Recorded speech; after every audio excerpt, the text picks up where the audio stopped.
Hello everyone, Jai Shriram. Welcome back to my YouTube channel. Already ನಾನು ಒಂದು ಸ್ಕರ್ಟನ್ನು ಯಾವ ಥರ ಮಾಡೋದಂತ ತೋರಿಸ್ಕೊಟ್ಟಿದ್ದೆ. ಇವಾಗ ಸೆಕೆಂಡ್ ಸ್ಕರ್ಟ್ಗೆ ನಾನು ಈ ಪಿಂಕ್ ಫ್ಯಾಬ್ರಿಕನ್ನು ಯೂಸ್ ಮಾಡಿಕೊಂಡು ಸ್ಟಿಚ್ ಮಾಡ್ತೀನಿ. ಇದು ನಾನು ರಫ್ ಆಗಿ ತೋರಿಸ್ತಾ ಇದ್ದೀನಿ ಯಾವ ಲುಕ್ ಬರ್ತಾ ಇದೆ ಅಂತ. ಪಿಂಕ್ ಮತ್ತೆ ಬ್ಲ್ಯಾಕ್ ಎರಡು ಮಿಕ್ಸ್ ಮಾಡಿ ಸ್ಟಿಚ್ ಮಾಡುವಾಗ ಈ ತರ ನಿಮ್ಗೆ ಒಂದು ಐಡಿಯಾ. ಇವಾಗ ನಾನು ಕಟ್ ಮಾಡಿದ್ದೇನಲ್ಲ, ಇದರ ಮಿಡಲ್ ಅಲ್ಲಿ ಪಿಂಕ್ ಅನ್ನ ಆಡ್ ಮಾಡ್ತೀನಿ.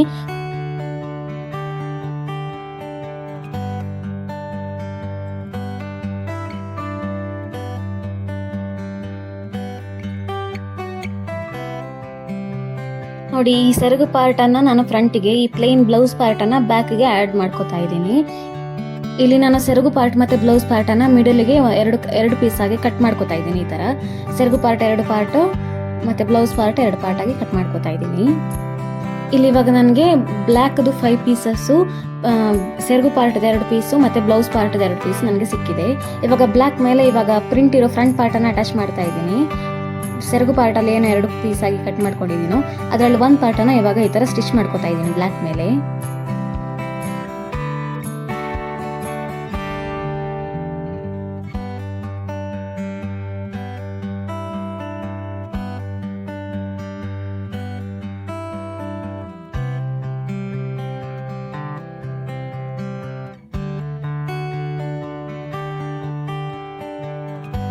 ಬ್ಲ್ಯಾಕ್ ಪೀಸ್ ಮೇಲೆ ಈ ತರ ಪಿಂಕ್ ಅನ್ನ ಸ್ಟಿಚ್ ಮಾಡಿದ್ಮೇಲೆ ಇವಾಗ ಈ ಪಿಂಕ್ ಮೇಲೆ ನಾನು ಮತ್ತೆ ಬ್ಲ್ಯಾಕ್ ಅನ್ನ ಅಟ್ಯಾಚ್ ಮಾಡ್ಕೋತಾ ಇದ್ದೀನಿ.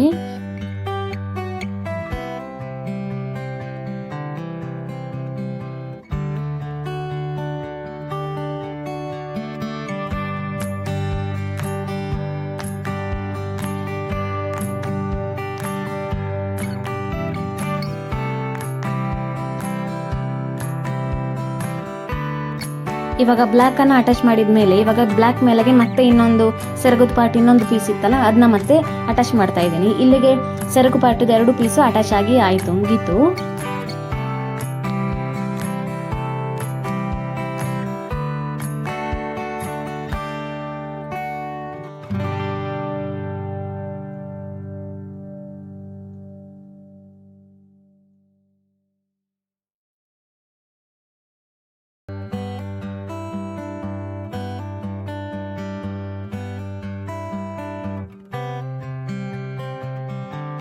ಇವಾಗ 2 ಬ್ಲ್ಯಾಕ್ 2 ಪಿಂಕ್ 2 ಅಟ್ಯಾಚ್ ಆಯ್ತು. ಇವಾಗ ಏನ್ ಪಿಂಕ್ ಅಟ್ಯಾಚ್ ಮಾಡಿದ್ನೋ ಅದ್ರ ಮೇಲೆ ನಾನು ಮತ್ತೆ ಇನ್ 3ನೇ ಪೀಸ್ ಬ್ಲ್ಯಾಕ್ ಅನ್ನ ಅಟ್ಯಾಚ್ ಮಾಡ್ಕೋತಾ ಇದ್ದೀನಿ.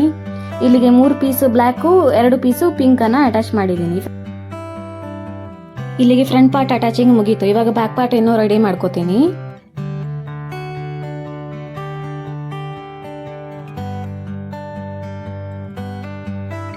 ಇವಾಗ ಬ್ಯಾಕ್ ಪಾರ್ಟ್ ಅಲ್ಲೂ ಸೇಮ್ ಬ್ಲ್ಯಾಕ್ ಮೆಟೀರಿಯಲ್ ಮೇಲೆ ಇವಾಗ ನಾನು ಬ್ಲೌಸ್ ಪೀಸ್ ಕಟ್ ಮಾಡಿದ್ನಲ್ಲ 2 ಪೀಸು, ಅದನ್ನ ಫಸ್ಟ್ ಇವಾಗ 1 ಪೀಸ್ ಅಟ್ಯಾಚ್ ಮಾಡ್ಕೋತಾ ಇದ್ದೀನಿ.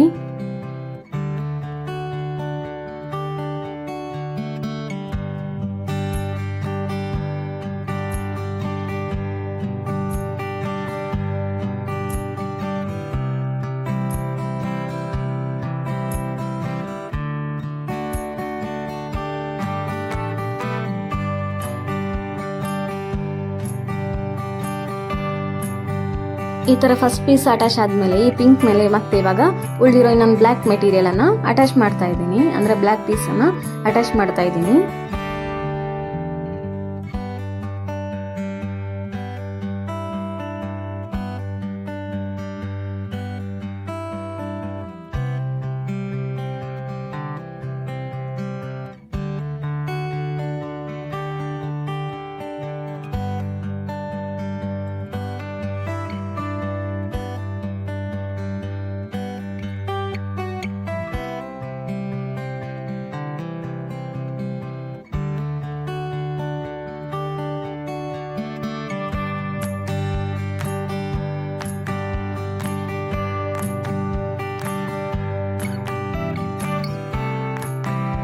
ಇವಾಗ ಫೈನಲ್ ಆಗಿ ಉಳಿದಿರೋ ಪ್ಲೈನ್ ಬ್ಲೌಸ್ ಪೀಸ್ ಅನ್ನ ಪ್ಲೈನ್ ಪಿಂಕ್ ಅನ್ನ ಅಟ್ಯಾಚ್ ಮಾಡ್ಕೋತಾ ಇದ್ದೀನಿ ಬ್ಲ್ಯಾಕ್ ಮೇಲೆ.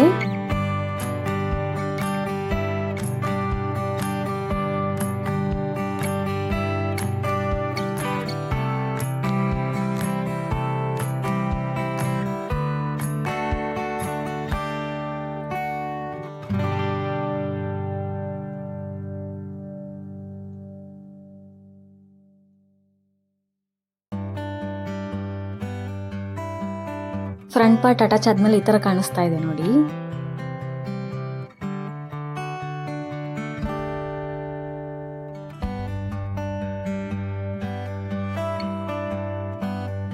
ಇದು ಬಂದು ಬ್ಯಾಕ್ ಪಾರ್ಟ್ ನೋಡಿ, ಈ ತರ ಕಾಣಿಸ್ತಾ ಇದೆ.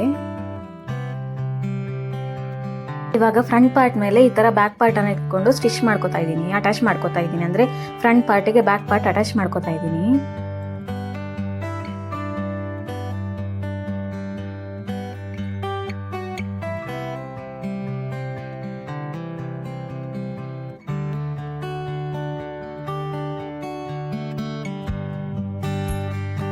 ಫ್ರಂಟ್ ಪಾರ್ಟ್ ಮತ್ತೆ ಬ್ಯಾಕ್ ಪಾರ್ಟ್ ಅಟ್ಯಾಚ್ ಆದ್ಮೇಲೆ ನೋಡಿ ಈ ತರ ಕಾಣಿಸ್ತಾ ಇದೆ. ಈ ತರ ಪೀಸ್ ಪೀಸ್ ಆಗಿ ಒಂದ್ ಪೀಸ್ ಅಟ್ಯಾಚ್ ಆಗಿರೋದು ಈ ತರ ಕಾಣಿಸ್ತಾ ಇದೆ.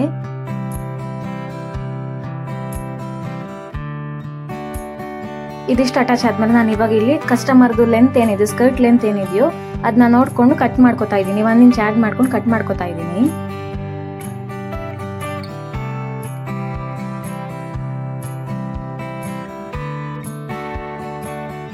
ಲೆಂತ್ ಕಟ್ ಮಾಡಿದ್ಮೇಲೆ ನಾನು ಇವಾಗ ಪ್ರತಿಯೊಂದು ಪ್ಯಾನಲ್ ಅಟ್ಯಾಚ್ ಮಾಡ್ಕೊಂಡಿದ್ದೀನಲ್ಲ, ಆ ಅಡ್ಜಸ್ಟ್ಗೆ ನಾನು ಐರನ್ ಮಾಡ್ಕೊತಾ ಇದ್ದೀನಿ. ಯಾಕಂದ್ರೆ ಅದು ಶ್ರಿಂಕ್ ತರ ಎಳ್ಕೊಂಡಿರೋ ತರ ಕಾಣಿಸ್ತಾ ಇರುತ್ತೆ. ಸೊ ಐರನ್ ಮಾಡಿದ್ರೆ ಚೆನ್ನಾಗಿ ನೀಟಾಗಿ ಫಿನಿಶಿಂಗ್ ಬರುತ್ತೆ ಅಂತ ಪ್ರತಿಯೊಂದು ಪ್ಯಾನಲ್ಗೂ ನಾನು ಈ ತರ ಐರನ್ ಮಾಡ್ಕೊತಾ ಇದ್ದೀನಿ.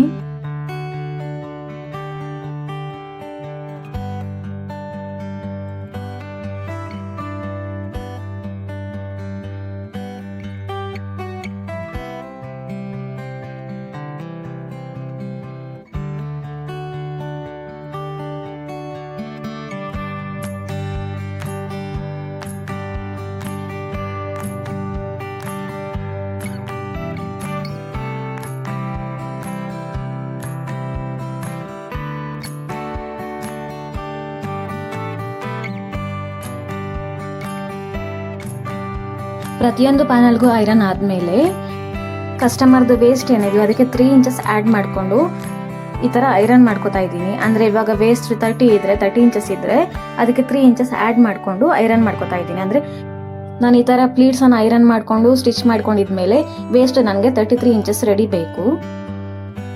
3 ಇಂಚಸ್ ಏನಕ್ಕೆ ಆಡ್ ಮಾಡ್ಕೊತಾ ಇದ್ದೀನಿ ಅಂದ್ರೆ 1 ಇಂಚಸ್ ಬಂದು ಜಿಪ್ ಅಟ್ಯಾಚಿಂಗ್ಗೋಸ್ಕರ ಹೋಗುತ್ತೆ, ಮತ್ತೆ 2 ಇಂಚಸ್ ಸ್ವಲ್ಪ ಲೂಸಿಂಗ್ ಇರಲಿ ಅಂತ. ಹಾಗಾಗಿ 3 ಇಂಚಸ್ ಆಡ್ ಮಾಡ್ಕೊತಾ ಇದ್ದೀನಿ.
ಈ ಥರ ಐರನ್ ಮಾಡ್ಕೊಂಡಿರೋ ಪ್ಲೀಟ್ಸನ್ನು ನಾನು ಇವಾಗ ಸ್ಟಿಚ್ ಮಾಡ್ಕೊತಾ ಇದ್ದೀನಿ. ನಂಗೆ ಇಲ್ಲಿ ಮೊದಲೇ ಐರನ್ ಮಾಡ್ಕೊಂಡಿರೋದ್ರಿಂದ ಪ್ಲೀಟ್ಸ್ ಇಟ್ಕೊಳ್ಳೋದಕ್ಕೆ ಏನು ಕಷ್ಟ ಆಗಲ್ಲ, ಸ್ವಲ್ಪ ಈಸಿ ಆಗುತ್ತೆ. ಇದು ನನ್ನ ಕನ್ವೀನಿಯೆಂಟ್ ವೇ. ನೀವು ಬೇಕಾದರೆ ಮೊದಲೇ ಪ್ಲೀಟ್ಸ್ ಇಟ್ಕೊಂಡು ಆಮೇಲೆ ಐರನ್ನು ಮಾಡ್ಕೋಬೋದು, ಆ ಥರನೂ ಸ್ಟಿಚ್ ಮಾಡ್ಕೋಬೋದು. ನಿಮಗೆ ಯಾವ ವೇ ಕನ್ವೀನಿಯೆಂಟ್ ಇದೆ ಅದರಲ್ಲೇ ಸ್ಟಿಚ್ ಮಾಡ್ಕೋಬೋದು. ಬಟ್ ನನ್ನ ಪ್ರಕಾರ ಮೊದಲೇ ಐರನ್ ಮಾಡ್ಕೊಂಡು ಪ್ಲೀಟ್ಸ್ಗೆ ಮೊದಲೇ ಐರನ್ ಮಾಡಿಕೊಂಡು ಆಮೇಲೆ ಸ್ಟಿಚ್ ಮಾಡಿಕೊಂಡ್ರೆ ಅದು ನೀಟ್ ಫಿನಿಶಿಂಗ್ ಬರುತ್ತೆ ಅಂತ ನನ್ನ ಒಪಿನಿಯನು. ಯಾಕಂದರೆ ಮೊದಲೇ 1 by 1 ಐರನ್ ಮಾಡ್ಕೊತೀವಿ, ಸೊ ಎಲ್ಲ ಪ್ಲೀಟ್ಸ್ಗೂ ಚೆನ್ನಾಗಿ ಐರನ್ ಕೂತ್ಕೊಳ್ಳುತ್ತೆ. ಸ್ಟೀಮ್ ಐರನ್ ಬೇರೆ, ಸೊ ಚೆನ್ನಾಗಿ ಕೂತ್ಕೊಳ್ಳುತ್ತೆ. ಇಲ್ಲ ಅಂದರೆ ಅಷ್ಟೊಂದು ಎಲ್ಲದಕ್ಕೂ ಅಷ್ಟು ಪ್ರೆಸ್ ಆಗಲ್ಲ ಐರನ್ ಅಂತ ನನ್ನ ಪ್ರಕಾರ, ನನ್ನ ಒಪಿನಿಯನು. ನಿಮ್ಮ ಮೇಲೆ ಡಿಪೆಂಡ್ ಆಗುತ್ತೆ, ಯಾವ ಥರ ಮಾಡ್ತೀರೋ ನಿಮ್ಮ ಕನ್ವೀನಿಯೆಂಟ್ ವೇನಲ್ಲಿ ಮಾಡ್ಕೋಬೋದು.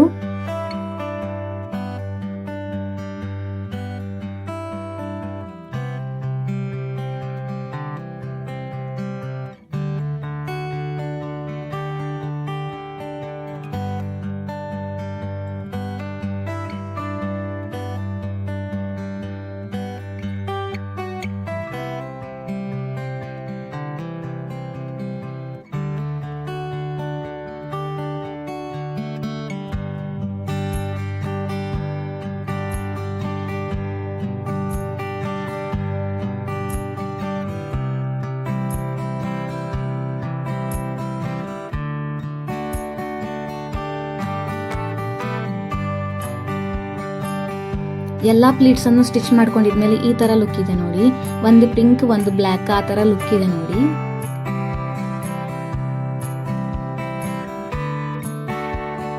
ಇಲ್ಲಿ ನಾನು ಇವಾಗ ಲೈನಿಂಗ್ ಅನ್ನ ಡಬಲ್ ಫೋಲ್ಡ್ ಮಾಡಿಕೊಂಡು ಬಾಟಮ್ ಫಿನಿಶಿಂಗ್ ಮಾಡ್ಕೊತಾ ಇದ್ದೀನಿ.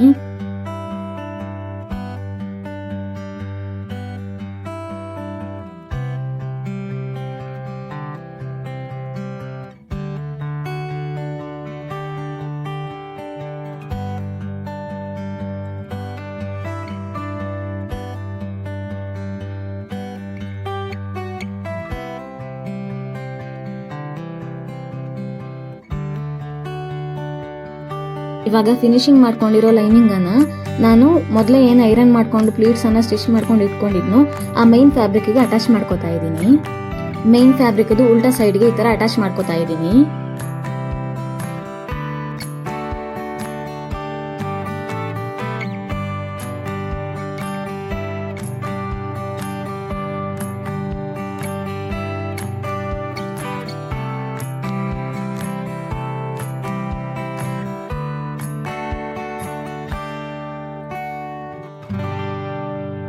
ಇದಿಷ್ಟಾದ್ಮೇಲೆ ನಾನು ಇವಾಗ 2 ಸೈಡ್ಸ್ ಅನ್ನ ಅಟ್ಯಾಚ್ ಮಾಡ್ಕೋತಾ ಇದ್ದೀನಿ. ಇಲ್ಲಿ ಸೈಡ್ ಅಲ್ಲಿ ಜಿಪ್ ಅಟ್ಯಾಚ್ ಆಗಿರೋದ್ರಿಂದ ನಾನು ಮೇಲ್ಗಡೆಯಿಂದ ಡೌನ್ಗೆ ಜಿಪ್ ಎಲ್ಲಿ ತನಕ ಅಟ್ಯಾಚ್ ಮಾಡ್ತೀನೋ ಅಲ್ಲಿ ತನಕ ಲೂಸ್ ಸ್ಟಿಚ್ ಹಾಕೊಂಡು ಅಲ್ಲಿ ರಫ್ ಹೊಡ್ಕೊಂಡು ಆಮೇಲೆ ಸೈಡ್ನ ಫಿನಿಶಿಂಗ್ ಮಾಡ್ಕೋತಾ ಇದ್ದೀನಿ. ಈ ತರ ಅಟ್ಯಾಚ್ ಮಾಡಬೇಕಾದ್ರೆ 4 ಲೇಯರೂ ಚೆನ್ನಾಗಿ ನೀಟಾಗಿ ಒಂದೇ ಸಮವಾಗಿ ಇರಬೇಕು. ಅಂದ್ರೆ ಮೈನ್ ಫ್ಯಾಬ್ರಿಕ್ದು 2 ಲೇಯರು, ಲೈನಿಂಗ್ ಫ್ಯಾಬ್ರಿಕ್ದು 2 ಲೇಯರು ಒಂದೇ ಸಮವಾಗಿ ಇರಬೇಕು, ಆ ಕಡೆ ಈ ಕಡೆ ಆಗಬಾರ್ದು.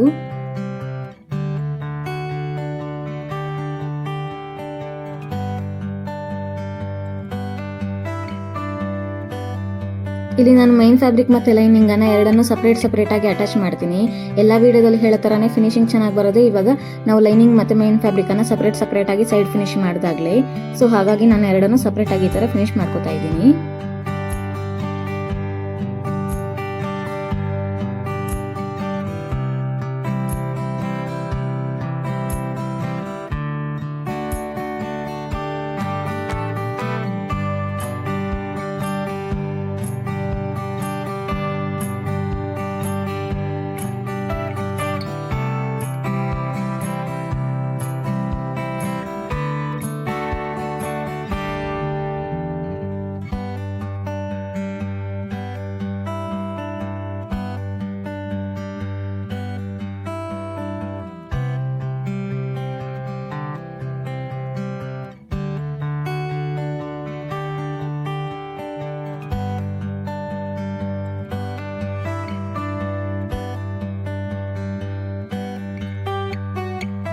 ಇಲ್ಲಿ ಈ ಜಿಪ್ಪನ್ನ ಎತ್ತರ ಇಟ್ಕೊಂಡು ಮೇಲ್ಗಡೆಯಿಂದ 2 ಸೈಡ್ಗೆ ಸ್ಟಿಚ್ ಹಾಕೋತಾ ಇದ್ದೀನಿ.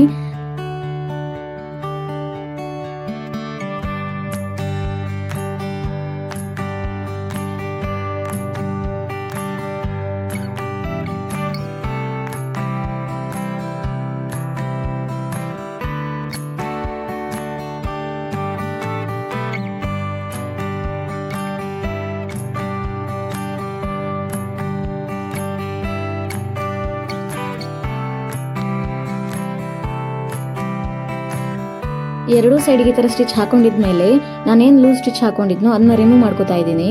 ಇದು ನನಗೆ ಸ್ಟಿಚ್ ಮಾಡೋದಕ್ಕೆ ಈಸಿ ಆಗಲಿ ಅಂತ ಹಾಕೊಂಡಿರೋದಷ್ಟೇ, ಇಲ್ಲಾಂದರೆ ಡೈರೆಕ್ಟಾಗಿ ಸ್ಟಿಚ್ ಮಾಡ್ಕೋಬೋದು.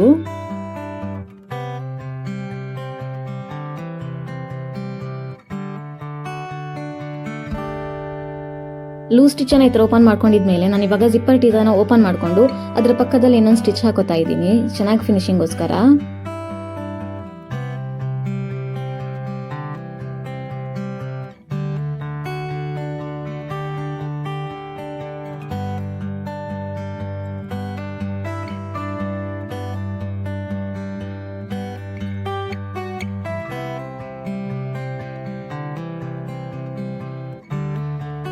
ಇದಿಷ್ಟಾದ್ಮೇಲೆ ನಾನು ಇವಾಗ ಬೆಲ್ಟ್ ಫಿನಿಶಿಂಗೋಸ್ಕರ ಈ ಥರ 4 ಇಂಚಸ್ದು ಒಂದು ಲೈನಿಂಗ್ ಫ್ಯಾಬ್ರಿಕ್ ಮತ್ತೆ ಒಂದು ಮೇನ್ ಫ್ಯಾಬ್ರಿಕ್ ಅನ್ನ ಈ ಥರ ಕಟ್ ಮಾಡಿ ಇಟ್ಕೊಂಡಿದ್ದೀನಿ.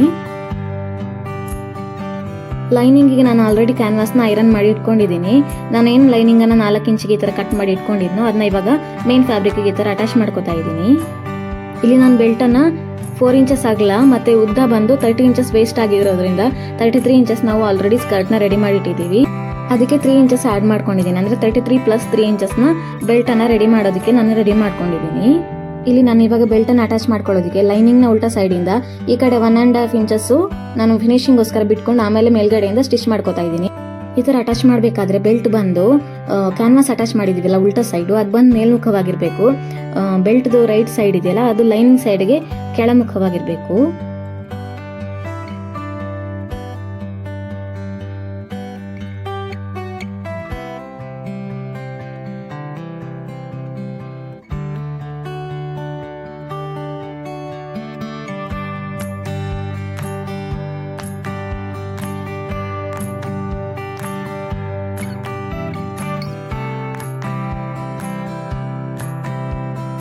ಇವಾಗ ಬೆಲ್ಟ್ದು ಮೇಲ್ಗಡೆ ಪಾರ್ಟನ್ನು 1 ಫೋಲ್ಡ್ ಮಾಡ್ಕೊಂಡು ಈ ಥರ ಸ್ಟಿಚ್ ಮಾಡ್ಕೋತಾ ಇದ್ದೀನಿ. ಇದು ಫಿನಿಶಿಂಗೋಸ್ಕರ ಅಷ್ಟೇ.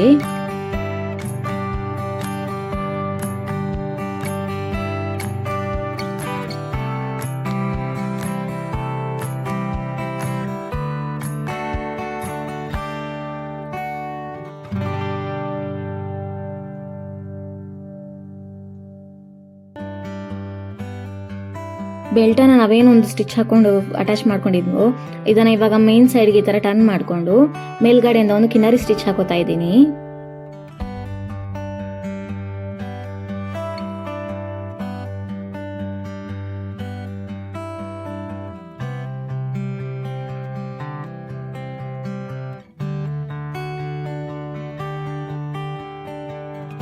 ಕಿನಾರಿ ಸ್ಟಿಚ್ ಹಾಕೊಂಡಿದ್ಮೇಲೆ ನಾನು ಜಸ್ಟ್ ಬೆಲ್ಟನ್ನು ಚೆಕ್ ಮಾಡ್ಕೋತಾ ಇದ್ದೀನಿ ಕರೆಕ್ಟ್ ಆಗಿದೆಯಾ ಅಂತ.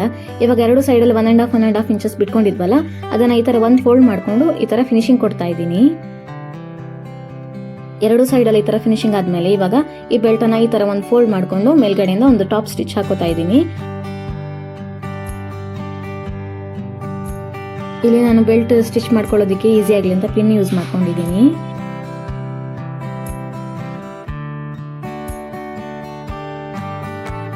ಒಂದು ಸಾರಿಯಿಂದ 2 ಸ್ಕರ್ಟ್ ಯಾವ ಥರ ಮಾಡೋದು ಅಂತ ತೋರಿಸ್ಕೊಟ್ಟಿದ್ದೀನಿ. ಇದು ನಿಮಗೆ ಹೆಲ್ಪ್ಫುಲ್ ಆಗಿದೆ ಅಂತ ನಾನು ತಿಳ್ಕೊತೀನಿ.